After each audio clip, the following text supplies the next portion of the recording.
Today I'm going to do a little more serious review than my Crosman R72 rifle review, and we'll take a look at that handgun that was in that video though, and that will be the Tokyo Marui M92F, or otherwise known as the M9.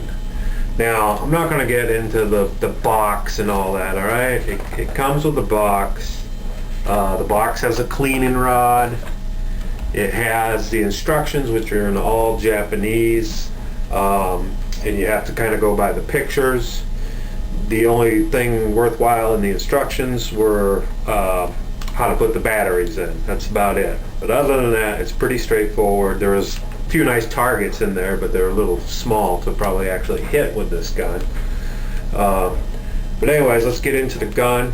It is an all-plastic construction pistol. It does have the blowback feature on it.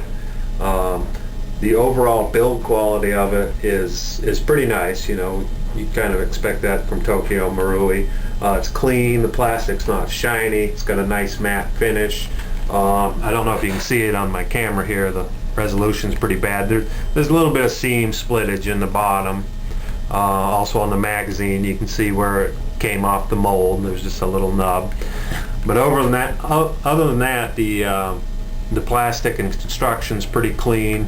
There is an area right here where the slide kind of rubs. I haven't sanded that down, but that needs to be corrected. It's flared out just a little bit there, and it kind of catches on the slide when it goes back and forth. All the buttons and stuff, safeties on this doesn't work. It's all just for looks, as well as the hammer. The hammer doesn't come back. Everything's just for looks, but overall it's really nice. And it says on the side US 9mm M9 military, and then on the other side it says US 9mm M9 Tokyo Marui Limited, made in Japan. And it's a lot lighter than any of the metal or partially metal handguns. It only weighs about a pound, but overall it's nice. My one big beef with this gun is it has the safety below the trigger guard, so when you have a hold of the gun, you're kind of on the safety. You know, it's very easy to just naturally squeeze it and then the gun's ready to fire. But I don't like that, but that's the way it goes on this design gun. The FPS is pretty low at 190. I haven't chronographed it, but I'd say it probably shoots around 190. The range they claim is 50 to 60 feet. It's real accurate from like 10 feet to 20 feet. I did actually get to fire some long shots with the gun. It will fire about 50 feet. Not very accurate. 0.2 gram BBs, you kind of have to lob them.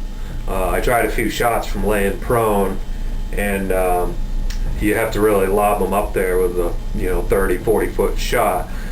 With a 0.12 gram BB, the fixed hop up on this really made the 0.12 gram BB climb in elevation. It was a little hard to hit again with the 30 foot range with the 0.12s, because the BBs would indeed climb quite a bit. So I'm not sure if there's a good median between a 0.12 gram and a 0.2 gram BB on these. But anyways, I'd probably just stick with a 0.12 gram BB on this gun. The magazines are the banana mags, and I really don't care for them, just for the one reason that you can't find them anywhere but the Hong Kong websites.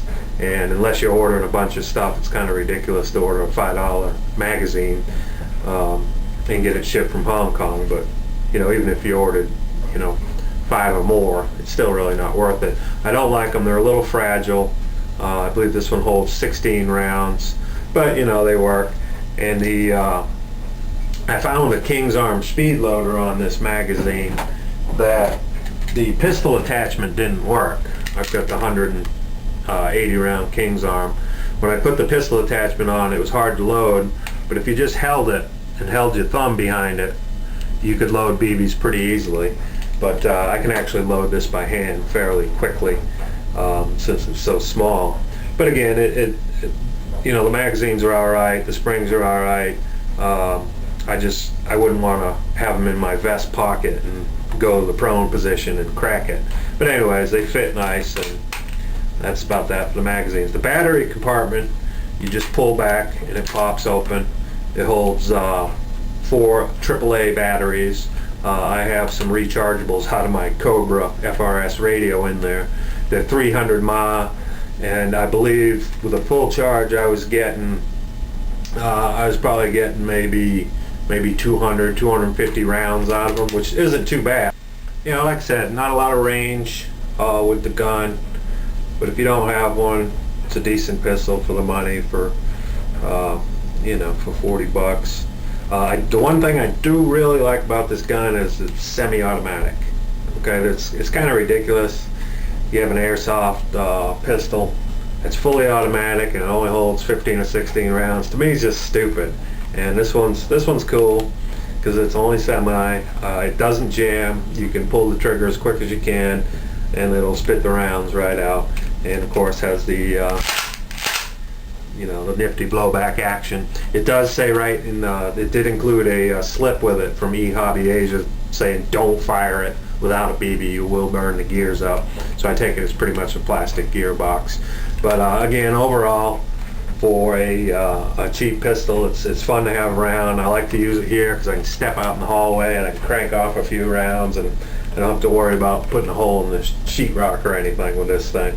And it was a gift, so thanks to G.I. Joe Mama for buying the pistol.